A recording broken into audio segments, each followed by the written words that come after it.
Mhm.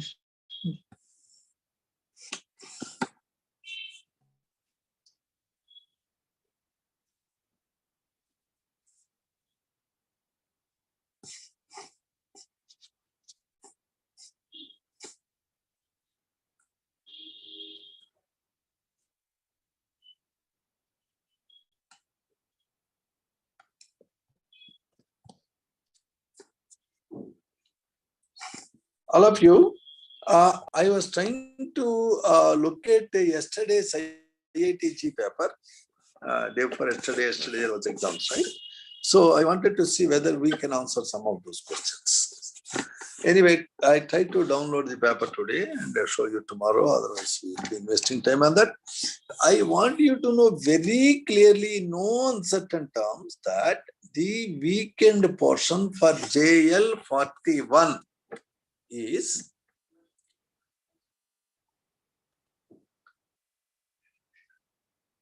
IIT mains model and the 13th and 14th group. For JL 40, it seems they want to conduct IIT advanced model exam. Do you know that, sir? Hello? Hello? No, sir. They are planning like that. If that is IIT advanced model, means that is a complete syllabus. You check up with them what paper you have. For those who have IIT mains model, it is only 13 and 14 groups. In 13 and 14 groups, you should be well conversant with these questions. I don't want to compromise even a single question in that. You have to thoroughly do all the questions given here. 13 and 14 group, right? I'll show you. Sir, can you explain this lesson? This is the book I have forwarded to you sometime back. Have you seen this book? In 13th and 14th group, you have to prepare all the questions given in this book. Even one question, if you compromise, I will be angry. Okay? Very quickly, I will show you the questions, 5-6 questions, then I go to organic. This is unit test. Unit test of first year. Sir, can you share this book once again? I have already shared, man. Again, if you want, I can share again, no issue.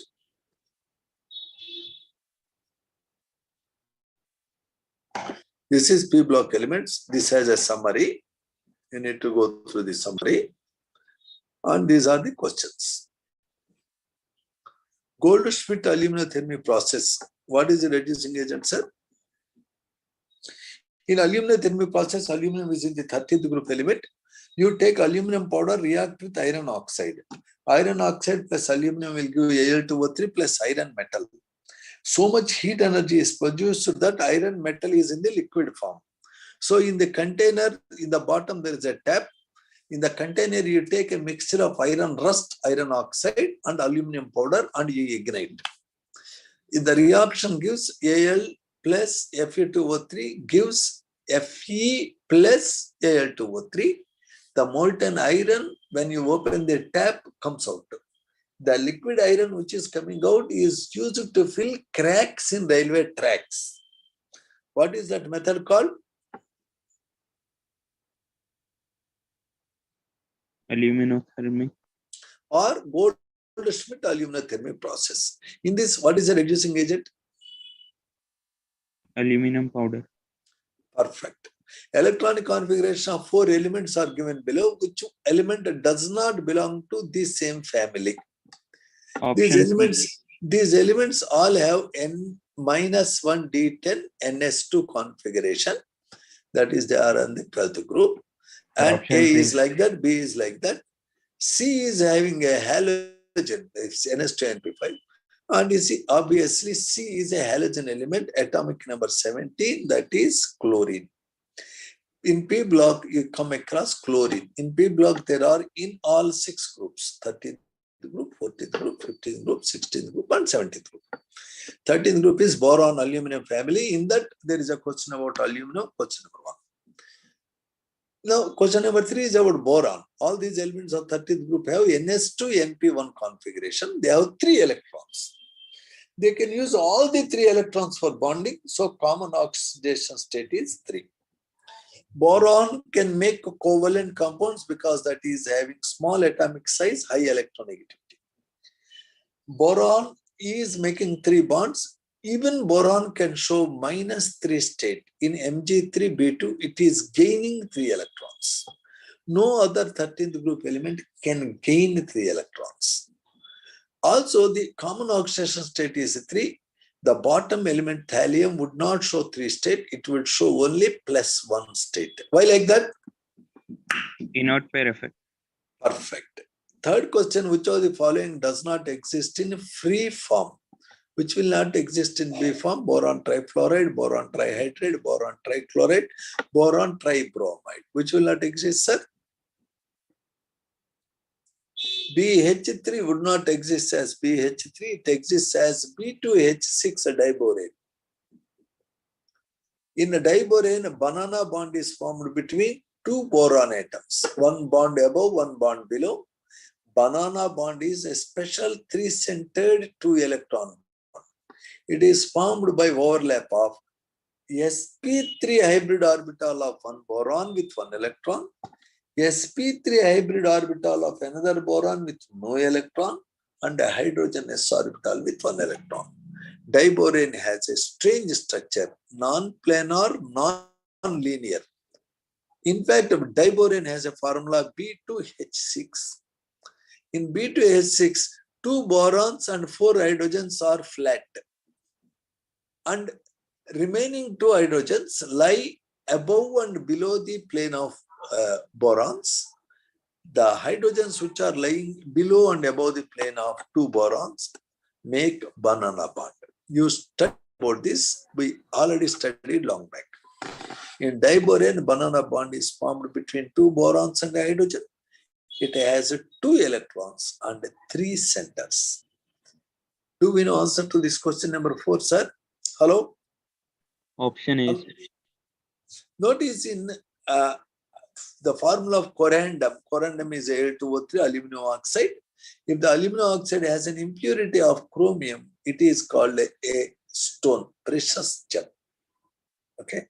It is sometimes called the, what is that stone, sir? Aluminum oxide which has red color is, what is the name, sir? Hello? Corundum is Al2O3. Al2O3 1H2O is called as diaspore. Al2O3 2H2O is called bauxite. Al2O3 3H2O is called gibbsite. You want to know the names? This is corundum. This is diaspore. Diaspore.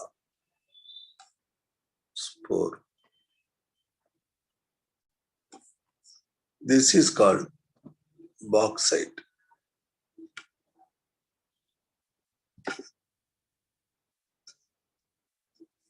It is called gibbsite.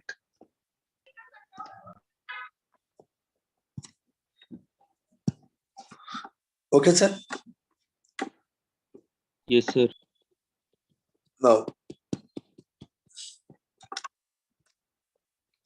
match the following. Which is used as a lubricant in the right force? Graphite, sir. Perfect. Oxide with 3-dimensional structure is? Silica, sir. Sand. And used as solar cells, which is used? Silicone. No, the solar cells utilize silica only. Anhydride of carbonic acid is carbon dioxide. In fact, there is a silicone which can be used as a lubricant. Notice it is a matrix match. It can have more than one correct option. Both graphite and silicone can be used as lubricants. Okay. Graphite is an electrode. An oxide with a 3-dimensional structure is again silica. And used in solar cells can be silica. Anhydride of carbonic acid is carbon dioxide. You can see whatever that is most fitting and put that. Which of the following is not easily hydrolyzed? Notice CCl4, CCl4. CCl bonds are very stable and carbon cannot have bonds more than 4. Whereas carbon is not having empty d orbitals. Silicon has empty d orbitals, it can make bonds more than 4. So if you put SiCl4 in water, it goes on reacting to give silicic acid. In that it can make more than 4 bonds. So silicon, tin, lead, all these fellows can easily be hydrolyzed because they can expand their covalence beyond 4 as they have empty d orbitals. Whereas carbon is not having empty d orbitals, it can't expand the covalence beyond 4. Therefore, it would not undergo any hydrolysis. Purely covalent it is. Which of the following oxide is basic means? Tin oxide. Notice, obviously, as you are going down the group, the basic nature of oxides increase. And also in 14th group, the oxides are least basic. If you are given lithium oxide is most basic because that is a first group oxide. Here the comparison is between 4th group and first group. Always first group oxides are more basic than second group oxides. Second group oxides are more basic than third group oxides. Third group oxides are more basic than fourth group oxides. Fourth group oxides are least basic. And in this list, CO2 is not at all basic. It is acidic. SiO2 is acidic. SnO2 is amphoteric. Therefore, in the 4 options, the lithium oxide is most basic. Are we very clear? It's a kind of question that's a bit confusing. Notice in 4th group, if you look at CO2 is acidic, it dissolves in water to give carbonic acid. SiO2 is acidic, it can react with the sodium hydroxide to give sodium silicate. SnO2 is amphoteric. Therefore, answer to question number 8 is definitely D for donkey. The main factor responsible for acidic nature of BF3, in boron trifluoride, boron is making only 3 bonds, it has only 6 electrons. In order to get stability, it requires 8 electrons. So it is an electron pair acceptor. It begs 2 electrons. Electron pair beggars are acids. Okay? Okay. P5 backbone. Wait. Due to back bonding, it will become less acidic.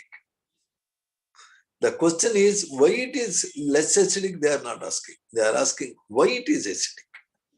It is acidic because the molecule is electron deficient. In fact, unfortunately, no option is very correct.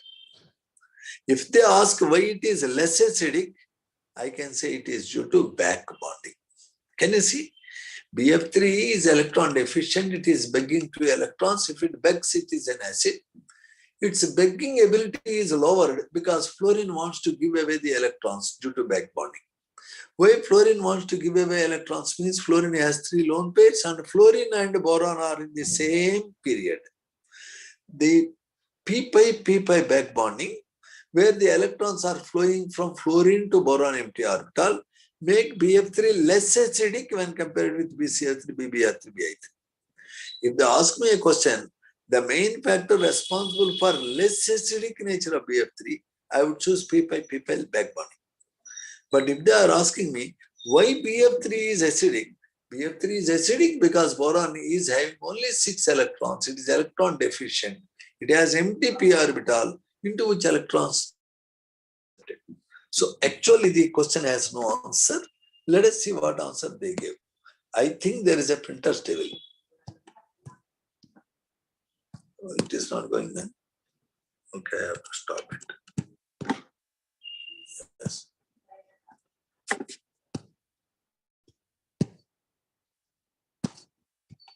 Everybody have it. Yeah.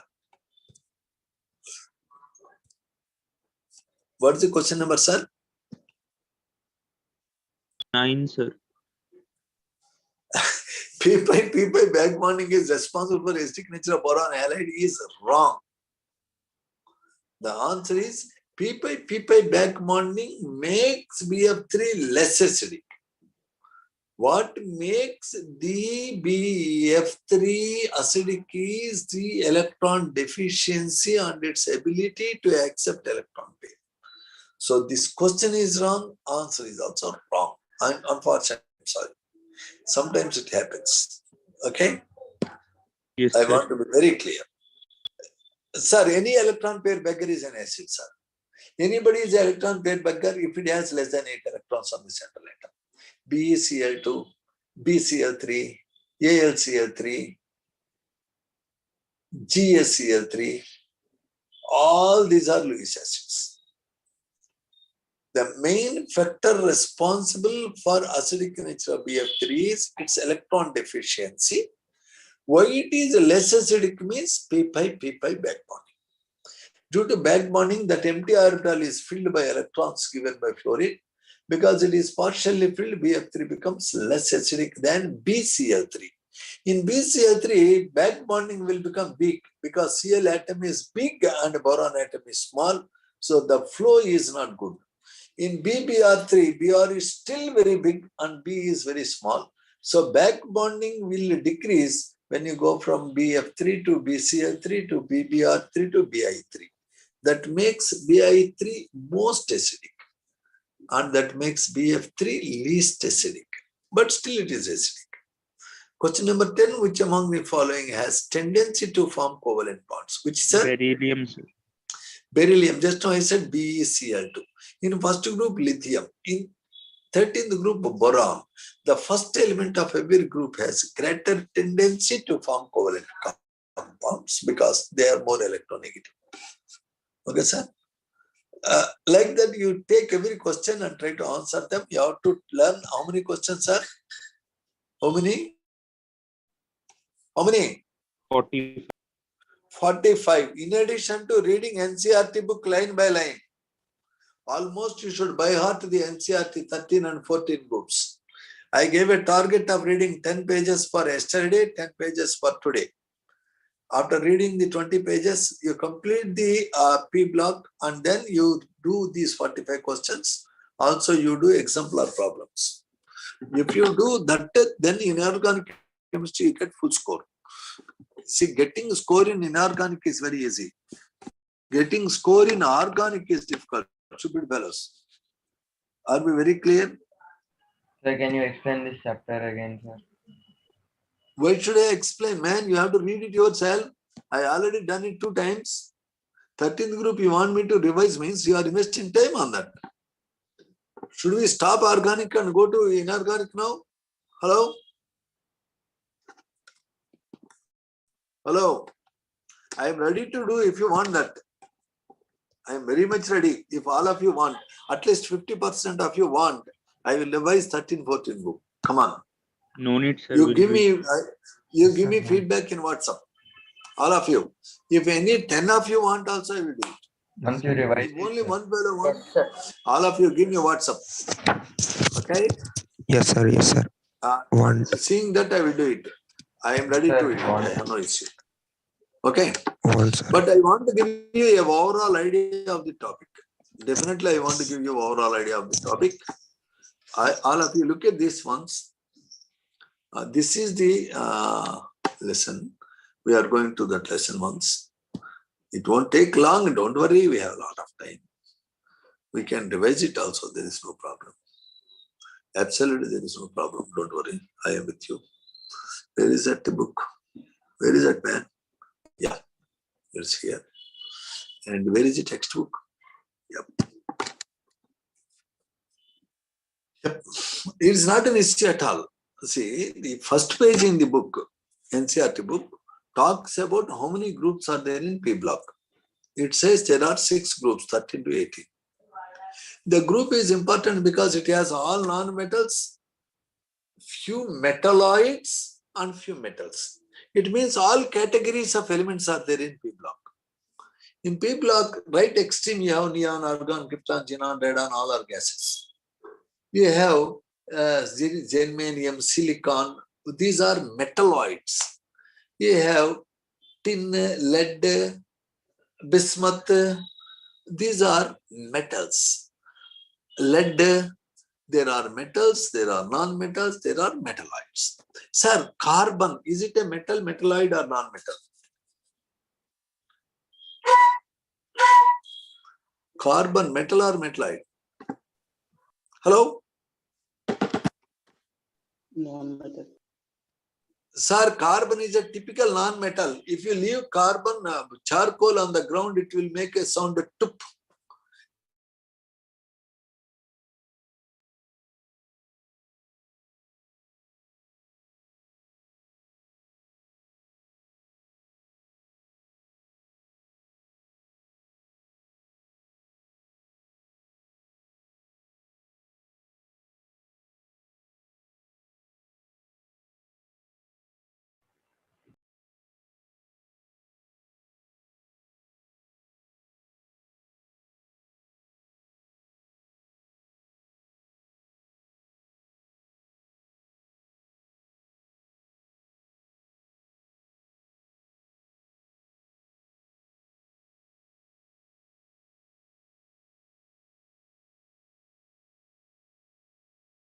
Your voice is not coming. Sir, you are not audible, sir.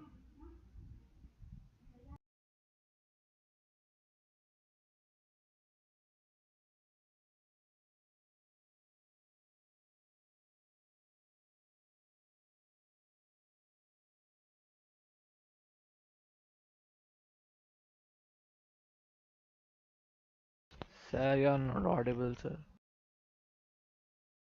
Hello.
Hello? Hello, am I audible? Hello? Yes, sir. I'm sorry, I got disconnected, I think. When I got disconnected, hello? No, sir, you didn't disconnect. I got disconnected. Boron, aluminum, gallium, 5 indium, minutes. thallium are 13th group elements. Carbon, silicon, germanium, tin, lead are 14th group elements. If you want nitrogen, phosphorus, arsenic, antimony, bismuth are 15th group elements. Notice the first members like boron, carbon, nitrogen. Let us try to be more legible. Boron, aluminum, gallium, indium, thallium. Which group, sir? Hello? 13th group. 13 groups. Carbon, silicon, germanium, tin, lead. Which group, sir? 14th. 14. And nitrogen, phosphorus, arsenic, antimony, bismuth, 15th. oxygen, sulfur, selenium, tellurium, polonium, 16th. fluorine, chlorine, 16, sir. bromine, iodine, astatine, 17th. and 17. helium, neon, argon, krypton, xenon, radon. So in this, if you carefully see, Noble gas. these are in second day period. These are in, Second period. these are in, 4th period. The second period elements, they have only 2s and 2p orbitals. How many orbitals they have? 2s and 4 2p. orbitals. So all these elements can make maximum 4 bonds. Nitrogen cannot make more than 4 bonds. For example, P can make PCl5, nitrogen cannot make NCl5. Why nitrogen cannot make NCl5 means it has no place to take 5 electron pairs. In outer level, it has only 4 orbitals. Each orbital can take maximum 2 electrons. So all the second period elements, namely boron, carbon, nitrogen, oxygen, fluorine, neon, can never make more than 4 bonds because they don't have empty d orbitals. From third period onwards, they all have empty d orbitals in outer level, so they can make more than 4 bonds. Also, in second period, carbon, nitrogen, oxygen, these fellows can happily make p-pi bonds, a double bond. The ability to make p-pi bonds is there only for carbon, nitrogen, oxygen. For example, if you are looking at carbon dioxide, it is like C double bond or C double bond. If you are looking silicon dioxide, it will never make bonds like this. No. Silicon can make only 4 single bonds with 4 oxygens. Each oxygen may bind with another silicon. That is a different story. But fundamentally, silicon is not able to make pi bonds like carbon. Therefore, all the elements which are there in second period alone can make p-pi bonds easily. The third, fourth, fifth periods do not make p-pi bonds, but sometimes they can make double bonds like this. These double bonds made by sulfur are d-pi bonds.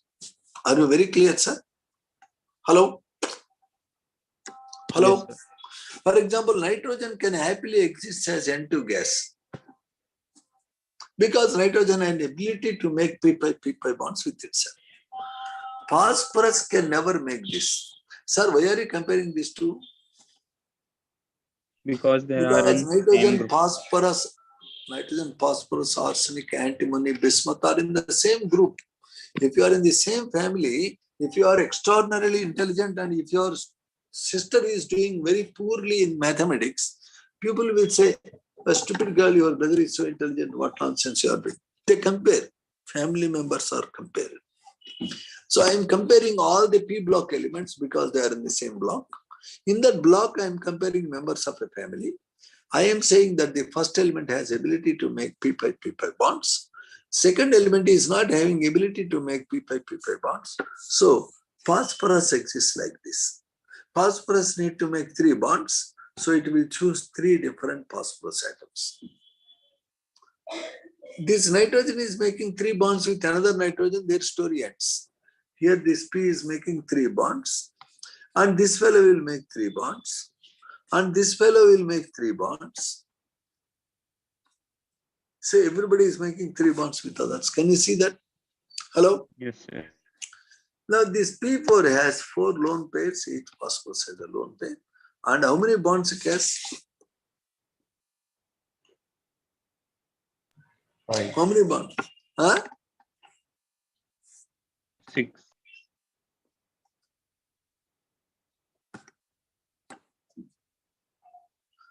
It has 4 atoms, 6 sigma bonds. Means it has how many rings? 3 rings in its structure. Do you know that?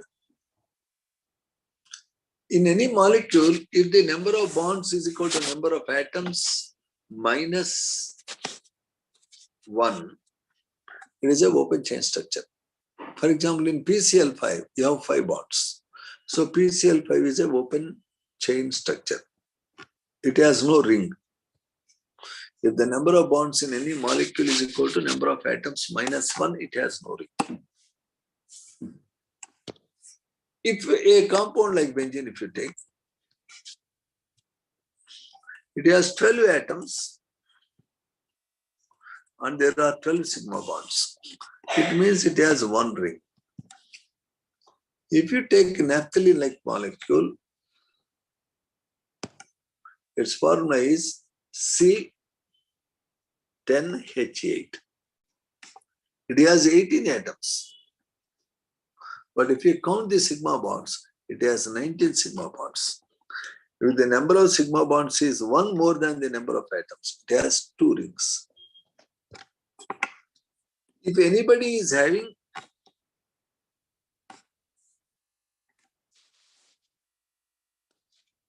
two more bonds than the number of atoms, how many rings it has? 3. In phosphorus P4, there are 3 rings because there are 6 bonds. 6 means it is more than 2. Yes or no? The atoms are 4, it has 6 bonds. Therefore, my question is, why in nitrogen it exists like N2, phosphorus exists like P4?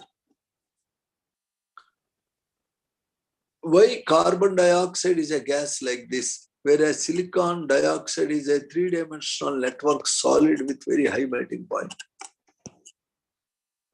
Answer to all these questions is, only second period elements can make p-pi bonds, whereas third period onwards, the elements cannot make p-pi bonds. So in order to satisfy their number of bond requirement, they must bind with different atoms. Phosphorus is not making P2 because it can't make a triple bond. It has to make 3 bonds. So it is making bonds with 3 different phosphorus atoms. Can you see that? Hello?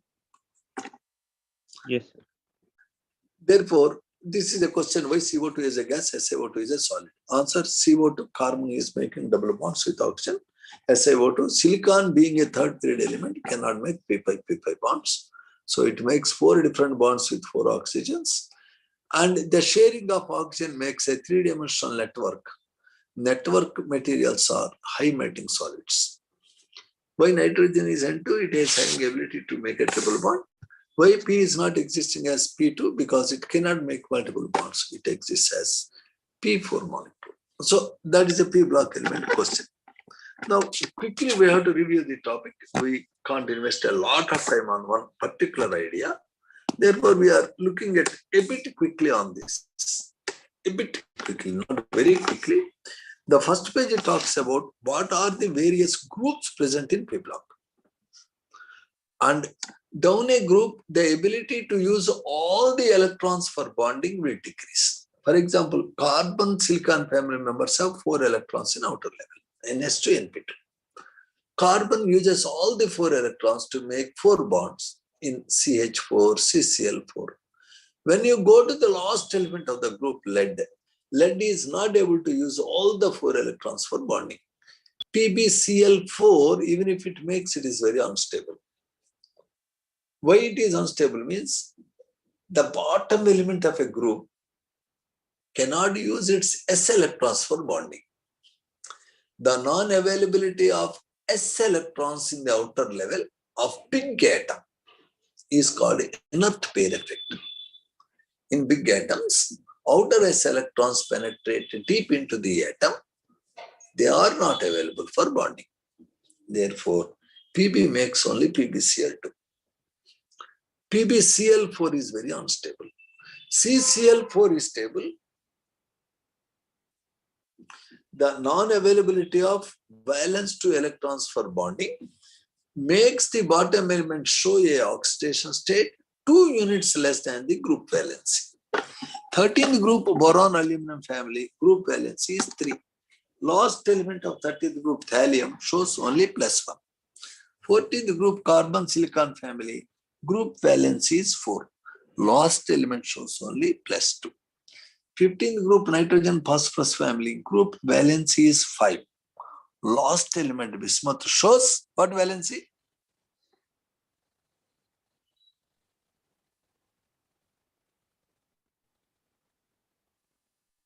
Hello? Are you there? Hello? 3, sir. Are you there? Yes, sir. If you are not responding, I'll have to come back. The 15th group nitrogen cannot show valency. The 15th group elements, common valency is 5. Bottom element bismuth shows a valency how much? 3, sir. Because of inert pair effect. So in the first pages, they have described the elements. In second page, they introduced the elements of P block. And then there is a discussion on 13th group. First, they gave the list of elements, boron, aluminum, gallium, indium, thallium. Then they said only boron is non-metal, all others are metals.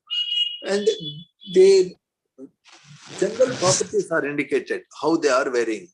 As you are going down the group, the atomic radius increases, the ionic radius increases, the electronic configuration changes, all that was given in a table. In the table, most important are 2 points. First point is, how did the ionization energy vary? Second point is, how the electronegativity varies. Notice, in 13th group, boron has highest electronegativity, 2. Aluminum has the lowest electronegativity, 1.6. So the electronegativity decreases from boron to aluminum. Then from aluminum onwards, it increases. 1.6 become 1.7, 1.7 become 1.8, 1.8 becomes 1.9. So in boron aluminum family, electronegativity shows a trend like this. Like what? From boron to aluminum drop, increase, increase, increase. What is this trend, sir? Electronegativity with atomic number. It is 2, it is 1.6, 1.7, 1.8, 1.9. This is boron, atomic number 5. Aluminum, atomic number is what, sir, for aluminum? 13. 13. This is gallium, atomic number is how much, sir? 31. It is indium, atomic number is 49. It is thallium, atomic number is 81. Do you know that? Yes, sir. So this is a graph. How electronegativity varies, how melting point varies, so on. You have to observe the table carefully. The oxidation state of boron is 3. It can be even -3. It always makes covalent compounds. The highest group oxidation state +3 is not shown by thallium. It shows only +1 due to inert pair effect. Aluminum is the most abundant metal in the earth crust. So there is a discussion on the nature of oxides. Boron oxide is acidic. Aluminum oxide is amphoteric. Even gallium oxide is amphoteric. Down the group, acidic nature decreases, basic nature increases. One question, why boron has very high melting point? Anybody has very high melting point, even diamond has high melting point, for example. Sand has high melting point. All the fellows which have high melting point are usually covalent network structures. Boron is a covalent network structure. And next question, which is the best conductor of electricity in 13th group means aluminum. Which is the most abundant metal in earth crust means aluminum. Which element of 13th group is a liquid in human hand means gallium. Why gallium is a liquid in human hand means it actually exists like Ga2 molecules. That makes the melting point low. Which element of this family has low melting point, high boiling point? Gallium. Over a range of high temperature, it is a liquid means gallium. So all these general features are there. And some reactions are given. Please look at the textbook. If you read the book, if you get the doubts, I can clarify. If you want me to teach the entire lesson, I don't know whether it is really a worthwhile exercise. What are the points to be seen in this lesson? I would definitely like to point out. You can see these points in this lesson. Okay. Next page. Okay, it is like this. You have to look at this table of entire P block elements. and their group oxidation numbers. What are the oxidation states shown by elements? Okay.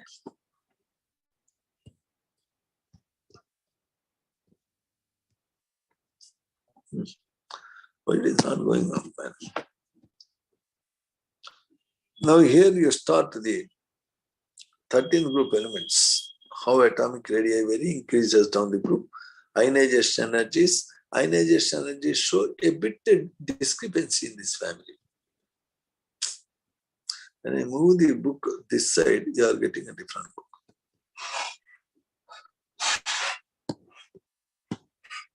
This table you should observe carefully about the trends. Down a group, atomic number increases, atomic radius increases, ionic radius increases.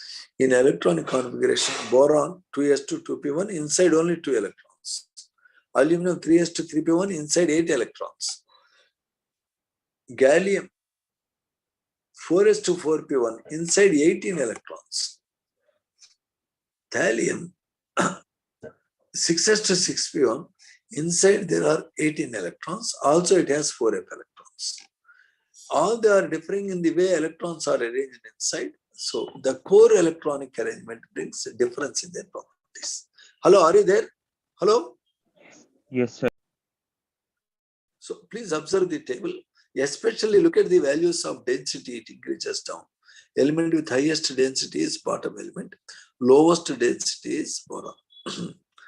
Please notice melting points are varying irregularly. Highest melting point is there for boron. Lowest melting point is there for gallium. Especially electrode potential, ability to lose electrons. Aluminum has maximum ability to lose electron. Electrode potential is minus 1.66. It is the best electron loser, good at reducing agent. Whereas thallium electrode potential plus 1.26 indicates it never likes to lose electrons due to inert pair effect. Observe these tables. The structures formed by boron compounds are called electron deficient because BF3, BCl3, BBr3, they all have just 6 electrons in the outer shell after making bonds. Everybody requires 8 electrons to be stable. Because they have only 6, they are electron deficient. Hence, look at this sentence. Such electron deficient molecules have tendency to accept a pair of electrons to achieve stable configuration, thus behave like Lewis acids.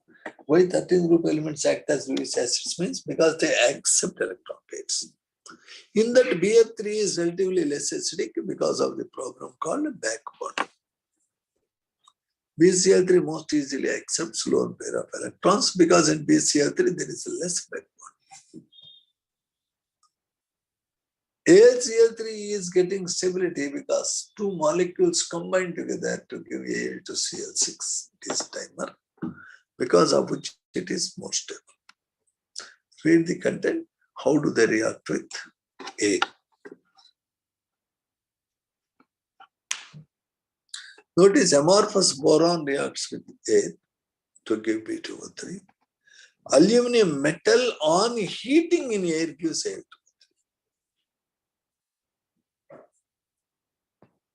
Look at these reactions. How do they react with acids? Yesterday we said aluminum would not react with concentrated nitric acid because aluminum becomes passive as it makes an aluminum oxide layer. However, non-oxidizing acids like hydrochloric acid, nitric acid, hydrochloric acid, sulfuric acid, they can react with aluminum. So aluminum reacts with HCl to give aluminum chloride plus hydrogen. Notice the aluminum reacts not only with acid, it also reacts with bases to give hydrogen. If 1 gram of aluminum reacts separately with acid and separately with base, you get same quantity of hydrogen. That is very important.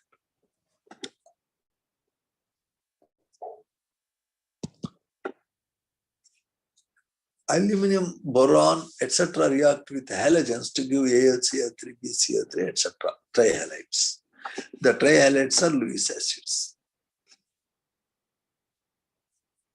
When you open a bottle of AlCl3, you can get white dense fumes and a lot of heat energy is generated. Why?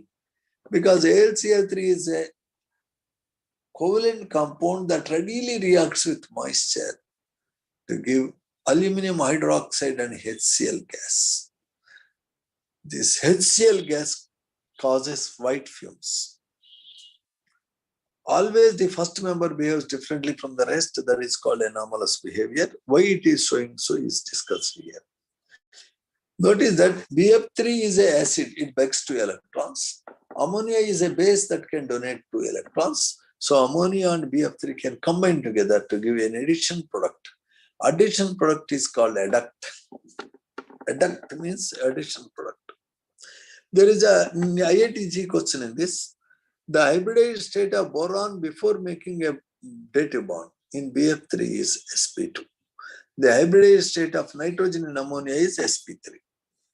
Ammonia is sp3, BF3 is sp2. BF3 is trigonal planar, ammonia is pyramidal. When both of them are making a bond here, in the product, both boron and nitrogen become sp3 hybridized.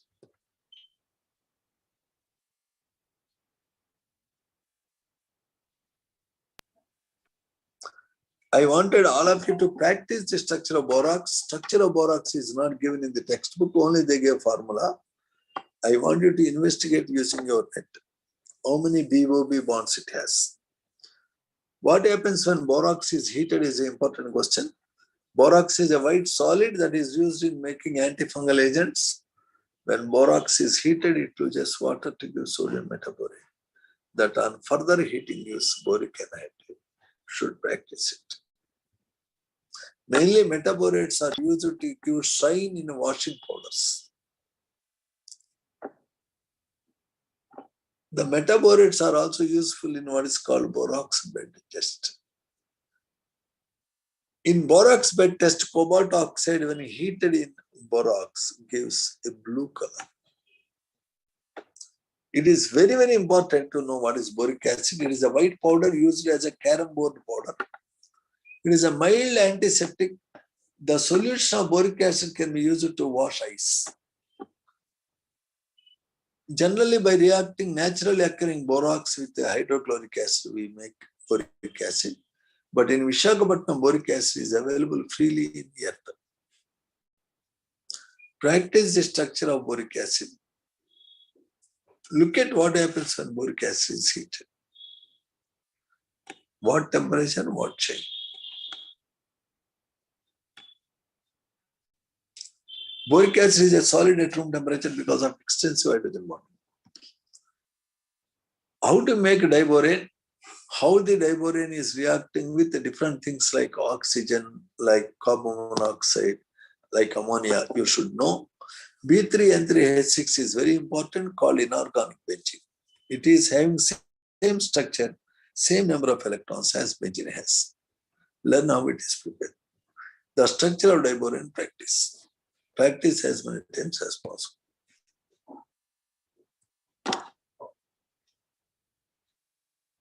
At the end, there is a discussion of the uses of boron.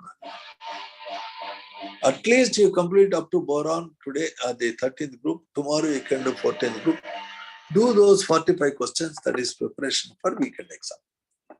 Tomorrow I am going to touch only organic and address your doubts. Today you complete 13th group and those 45 questions. Okay? Spend time. In fact, I was have to speak a bit rapidly today because of a lot of content we will have to cover. I'm sorry for that. Tomorrow we go very slowly. Okay? With that note, I'm closing today's class. I wish you good luck. Should I close the class, sir? Hello? Hello? Okay. Yes, sir.